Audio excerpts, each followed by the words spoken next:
İsmi Rabbi Şühedâ elhamdülillahi Rabbil alemin. Allahümme salli ala Muhammedin ve ali Muhammed ve sahbihi ve sellim. Gazze'de yaklaşık 2 yıldır tüm dünyanın gözleri önünde bir soykırım yaşanmaktadır. Her gün onlarca kardeşimiz büyük şeytan Amerika ve ırkçı İsrail'in sözde insani yardım adı altında açtığı dağıtım noktalarında, çadırlarda ve hastanelerde katledilmektedir. Hem Birleşmiş Milletler ve hem de uluslararası insan hakları kuruluşlarının açıkladığı gibi Gazze'de artık bıçak kemiği delip geçmiştir. Gazze'deki katliamların ve açlıktan ölümlerin bir an önce durdurulması için özellikle İslam ülkeleri hemen harekete geçmelidir. Hükümet de artık bir an önce Ceyhan'dan Motoreş aracılığıyla Siyonist İsrail'e giden Azerbaycan petrolünün vanasını kapatmalıdır. Hatırlanacağı üzere insanlık düşmanı terörist İsrail, Gazze, Lübnan, Suriye ve Yemen'den sonra İran İslam Cumhuriyeti'ne vahşice saldırdı. 12 gün süren savaşta aralarında üst düzey komutanlarının, bilim insanlarının, kadın ve çocukların da bulunduğu 935 İranlı kardeşimiz şehit oldu. 5000 kişi yaralandı. İran'da bu saldırılara Sadık Vat 3 operasyonuyla karşılık verdi. Komşumuz İran halkına tebrik ve taziyelerimizi arz ediyoruz. Irkçı İsrail'i, ABD'yi şiddetle lanetliyoruz. Siyonist İsrail ve büyük şeytan Amerika'nın Tahran'a, İsfahan'a ve Tebriz'e attığı bombalar esnasında Ankara'ya, İstanbul'a ve Malatya'ya atılmıştır.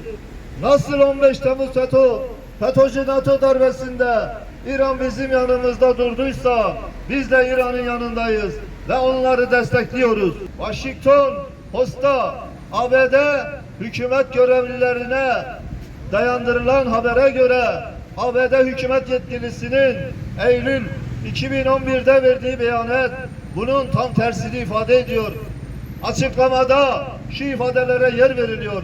Türkiye'deki erken uyarı radarı öncelikli olarak NATO'nun Avrupa'daki füze savunmalarını destekleyecek olsa da istasyon ABD hükümetine ait olacak ve ABD hükümeti tarafından işletilecektir. ABD ordusu İsrail'de benzer bir radar istasyonu işletiyor ve Basra Körfezi'ne yakın bir yerde bir tane daha yerleştirmeyi düşünüyor. Üst ABD'nin Siyonist İsrail'e dönük politikaları için hayli önem taşıyor. Kürecik radar istasyonunun görevi Romanya, Polonya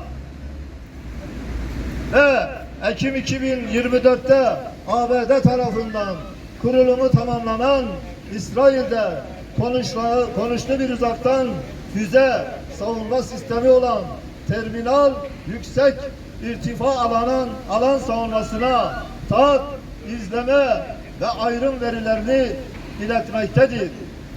Türkiye'nin balistik füzelere karşı hava savunma sisteminin olmadığı ve ABD'ye ait tahat sistemindeki öneme füzelerin Türkiye'nin kapsamında yer almadığı hatırlanırsa Kürecik'teki radarın Türkiye'yi savunma noktasında herhangi bir faydasının olmadığı net olarak söylenebilir. Bu radarların kullanılarak Türkiye'nin balistik füze savunması için atılan yere ve hedefe bağlı olarak Karadeniz ve Ege'de AİS gemilerinin bulunması zorunlu görülüyor. AİS gemilerinin Karadeniz'e girmesi ise Montreux ve uluslararası anlaşmalar gereği hayli zor. Bu şart sağlansa dahi Türkiye olası bir füze atılması durumunda gemilerin mesafesi nedeniyle bölgesel bir savunma yapılmasına olanak tanımıyor. Ki Romanya ve Polonya'daki sabit savunma füzeleri, AİS sisteminin menzili sadece Türkiye'nin batısına ulaşabiliyor. Sadece ABD'nin sahip olduğu AİS kurulu gemiler Akdeniz'e gönderilseler bile Türkiye'nin doğusu füze kalkanın taradığı alanının dışında kalıyor.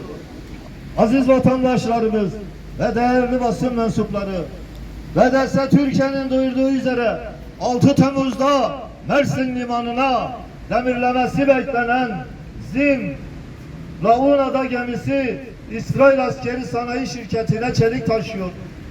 Siyonist işgal devletinin en büyük deniz taşıma şirketi olan ve işgal devletine lojistik tedarikinde önemli rolü ile bilinen ZİM firması tarafından işletilen ZİM Laguna'da gemisinin durdurulması, soruşturulması ve soykırımcı İsrail'in askeri sanayine giden çeliğe el koyulması, Türkiye taraf olduğu uluslararası anlaşmalara ve Filistin halkına karşı yükümlülüğüdür. Hükümet bu gemiyi Mersin limanına sokmamalı ya da bu geminin içinde çeliğe el koymalıdır.